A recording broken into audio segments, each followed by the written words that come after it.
जय श्री कृष्ण दोस्तों, B S Ram family में आपका स्वागत है। दोस्तों आज की वीडियो में मैं उन बहनों के लिए उपाय लेकर आई हूं जिनकी देखिए एक या दो बेटी हो चुकी हैं और जो चाहती हैं कि हमें अगली बार पुत्र संतान की ही प्राप्ति हो।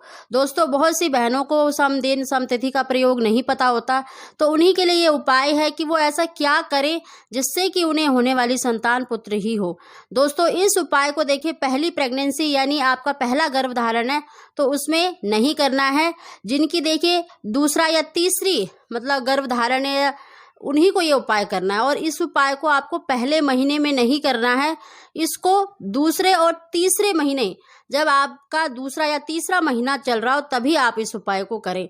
दोस्तों ये 3 उपाय ऐसे हैं जिसके करने से निश्चित ही आपको पुत्र संतान की प्राप्ति होगी। दोस्तों गर्भवती स्त्री को देखिए पहले से 3 महीने तक बहुत सी सावधानियां रखनी पड़ती हैं जिससे कि उसका गर्भ सुरक्षित रह सके। दोस्तों साथ ही हम उसकी भी जानकारी दे रहे हैं कि स्त्री को ऐसा क्या करना चाहिए जिससे कि उसका गर्भ की रक्षा भी हो सके। दोस्तों इस उपाय को केवल वही महिलाएं करें जिनकी देखिए 1 या 2 बेटी हो चुकी हैं और पहली प्रेगनेंसी में आप इसको नहीं करना है, इस चीज़ का ध्यान रखें।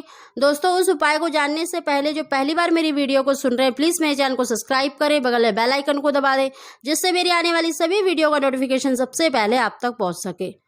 दोस्तों गर्भवती महिला को 3 महीने तक विशेष रूप से अपना ध्यान रखना चाहिए और 3 महीने तक गर्म वस्तुओं का सेवन नहीं करना चाहिए और साथ ही देखिए तामसिक भोजन, जो भी मेरी बहनें हैं जो नॉनवेज खाती हैं या जो मांसाहारी हैं उनको देखिए 3 महीने तक मांसाहारी भोजन नहीं करना चाहिए और विशेष रूप से जो लोग मछली खाते हैं उनको मछली नहीं खानी चाहिए। मछली में एक ऐसा केमिकल होता है जिससे कि बच्चे के विकास पर बहुत असर पड़ता है, उसके दिमाग पर असर पड़ता है। तो इन 3 महीनों में आप बिल्कुल भी नॉनवेज का सेवन ना करें और ना ही कोई भारी सामान उठाएं। दोस्तों 3 महीने तक आप विशेष रूप से अपना ध्यान अवश्य रखें। दोस्तों आज जो हम उपाय बता रहे हैं वो देखिए शिव जी के ही उपाय हैं और भगवान शंकर का पूजन अवश्य करना चाहिए 3 महीने तक और संतान गोपाल मंत्र का उच्चारण अवश्य करें और हरिवंश पुराण को अवश्य ही सुने अगर आपको पुत्र की इच्छा है तो। दोस्तों इस उपाय को आपको देखिए सोमवार के दिन करना है। देखिए दोस्तों जब आपका दूसरा महीना लग रहा हो या दूसरे महीने का भी 1 हफ्ता चला गया हो तब से आप कभी भी शुरू कर सकते हैं। दूसरे तीसरे महीने में इसको कभी भी कर सकती हैं।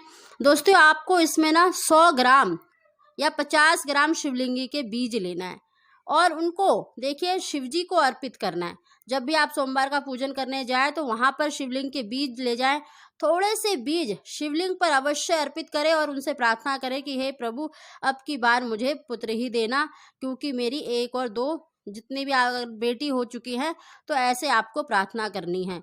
और थोड़े से 5 या 7 दाने आप शिवलिंग के बीज भगवान शंकर पर या शिवलिंग पर अर्पित करें और बाकी शिवलिंग के बीजों को आप घर ले आए और उनको साफ करके अच्छा सा पाउडर बना के आपको 7 दिन लगातार सुबह खाली पेट 1 चम्मच बछड़े वाली गाय के साथ जो दूध आता है उससे लेना है। अगर देखिए बहुत सी बहनों का कमेंट होता है कि मैम बछड़े वाली गाय का दूध ना मिले तो तब आप देखिए गंगा जल का प्रयोग करें, लेकिन अपनी पूरी कोशिश करें कि आपको बछड़े वाली गाय का दूध मिल जाए, क्योंकि बछड़े वाली गाय के दूध से अगर आप उस शिवलिंग के बीज को लेती हैं 7 दिन तक तो निश्चित ही आपको पुत्र की प्राप्ति होती है।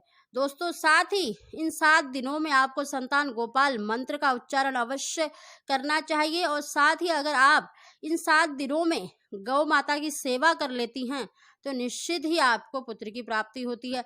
और अगर आपको वही गाय मिल जाए जिसका आप दूध ले रही हैं और उसी की सेवा करती हैं तब तो ये सोच लीजिए कि आपको 101% पुत्र संतान की ही प्राप्ति होगी।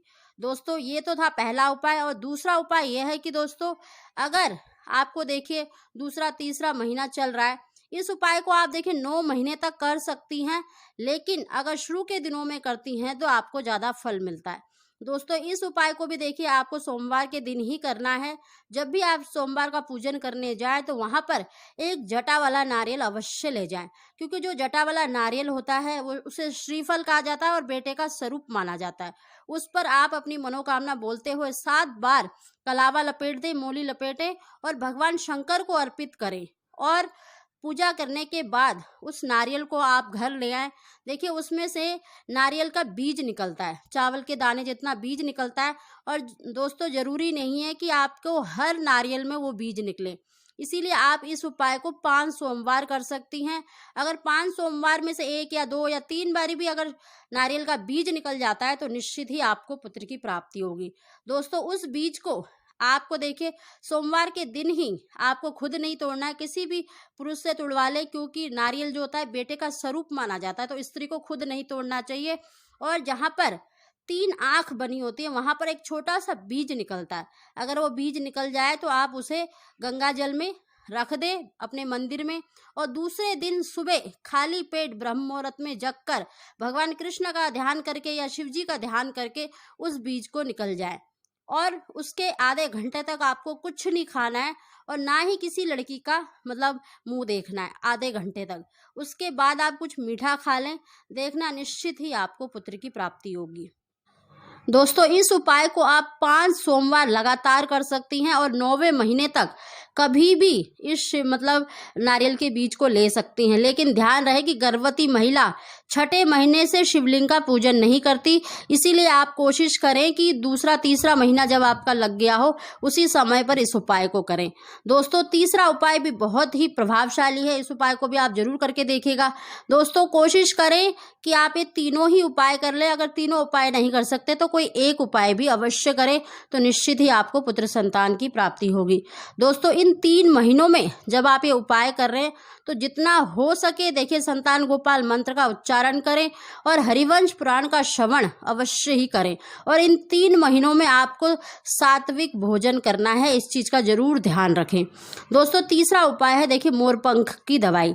इसकी वीडियो मैंने पहले भी डाल रखी है, अगर आपने नहीं देखी है तो आप डिस्क्रिप्शन में उसका लिंक भी दे सकती हैं, क्योंकि उसमें मैंने अच्छे से बताया है कि उसको किस तरह से लेना है। दोस्तों फिर भी मैं आपको बता देती हूँ कि आपको मोरपंख देखिए दूसरे और तीसरे महीने में लेना है इस दवाई को भी आपको। और ओरिजिनल वाला देखिए आजकल नकली मोरपंख भी आते हैं, तो इस चीज़ का ध्यान रखें, आपको असली मोरपंख लेना है। और उसका जो नीले कलर का चांद का हिस्सा होता है नीला और हरा, उसी को आपको काट लेना है। और उसकी आपको 3 मोरपंख लेने हैं और 3 गोलियां बनानी है। उनको जो चांद वाला हिस्सा होता है उसको आपको काट लेना है, बिल्कुल बारीक बारीक काट लें, या फिर आप किसी भी मतलब पीस लें उसको, जिससे कि उसका चूरा चूरा हो जाए। और उसमें आपको थोड़ा सा गुड़ मिलाना है, जितना मोरपंख के वो चूरा बना है उतना ही आप गुड़ मिला लें। और ऐसे ही 3 गोलियां बना लें, और 3 गोलियों को आपको सुबह के समय बछड़े वाली गाय के दूध से ही लेना है। अगर ना मिले तब आप गंगा जल से ले सकती हैं, नहीं तो आपको बछड़े वाली गाय का ही दूध लेना है। और सुबह ब्रह्म मुहूर्त में जगकर भगवान कृष्ण का ध्यान करके संतान गोपाल मंत्र का उच्चारण कर ले और उस दवाई को ले ले, देखना निश्चित ही आपको पुत्र संतान की प्राप्ति होगी। दोस्तों ये तीनों ही उपाय बहुत ही कारगर हैं, इनको जरूर करिएगा। जिन्हीं भी मेरी बहनों के देखिए 1 या 2 बेटी हो चुकी हैं और जो पुत्र की कामना रखती हैं तो वो इन उपायों को कर सकती हैं, लेकिन दूसरे और तीसरे महीने में करें, पहले महीने में नहीं करना है, इस चीज़ का ध्यान रखें। और पहली प्रेगनेंसी में भी नहीं करना है, आपका दूसरा या तीसरा जब गर्भधारण चल रहा है तो उस समय पर करें, निश्चित ही आपको पुत्र संतान की प्राप्ति होगी। दोस्तों इन 3 महीनों में अगर आपने ये उपाय कर लिए तो निश्चित ही आपको पुत्र संतान की प्राप्ति होगी। दोस्तों अगर आपको हमारी जानकारी, हमारी वीडियो पसंद आई हो तो प्लीज़ इसको लाइक अवश्य करें और मेरे चैनल को सब्सक्राइब करना ना भूलें। आप सभी को